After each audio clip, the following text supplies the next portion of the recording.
எம்ஜிஆர் கிடையாது. நம்ம செல்லூர் ராஜ் முன்னாள் அமைச்சர் கூட மிக தெளிவாக முன் வச்சார். எல்லாரும் எம்ஜிஆர் கிடையாது, இவங்களுக்கு வாக்களிப்பாங்களா பார்க்கலாம் அப்படின்னு சொல்லி பகிரங்கமாக சொல்கிறாங்க. இதை எப்படி பார்க்குறீங்க? இல்லை அதான் அது என்ன எல்லாரும் எம்ஜிஆர் கிடையாதுன்னா எம்ஜிஆர் கிடையாது தான். அவர் எம்ஜிஆர், இவர் விஜய். அதாவது நீங்கள் அந்த இமேஜ் தான் வந்து முக்கியம். இன்றைக்கி எம்ஜிஆருக்கு இருந்தக்கூடிய இமேஜ் இன்றைக்கி விஜய்க்கு இருக்குதான்றதை பார்க்கணும். இருக்குதா? இருக்குது. எல்லா காலகட்டங்கள்லேயும் அந்த தேவைகள்னு ஒன்று இருக்குது. இன்றைக்கி வந்து எதிர்க்கட்சிகளாக செயல்பட வேண்டிய கட்சிகளுடைய செயல்பாடுகள் ரொம்ப குறைவாக இருக்குது. இந்த மாதிரியான ஒரு அரசியல், அதாவது திமுகவுக்கு சித்தாந்த ரீதியான மாற்றா விஜய் இருப்பாரான்றது இருக்க மாட்டார்.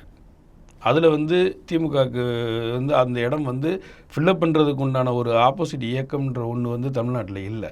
ஆனால் ஆட்சியின் ரீதியாக ஏற்படக்கூடிய வீக்னஸுக்கு அதுக்கான மாற்றா விஜய் வந்து நிற்கிறார்.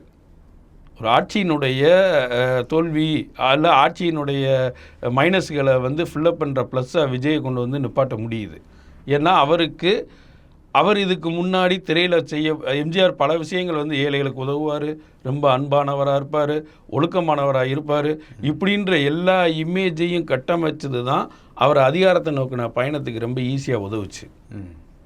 இப்போ அதிகாரத்தை நோக்கிறதுக்கான பயணம் வந்து விஜய்க்கு வாக்கா வருமா? அப்படி அதுதானே கேள்வி. விஜயா இறங்க எம்ஜிஆர் இறங்க, எம்ஜிஆர் போல விஜயா இருக்கிறது பிரச்சனை இல்லை, இது வாக்கா மாறுமான்றத பிரச்சனை. வாக்கா மாறுமான்றது எம்ஜிஆருக்கே அந்த சந்தேகம் இருந்தது.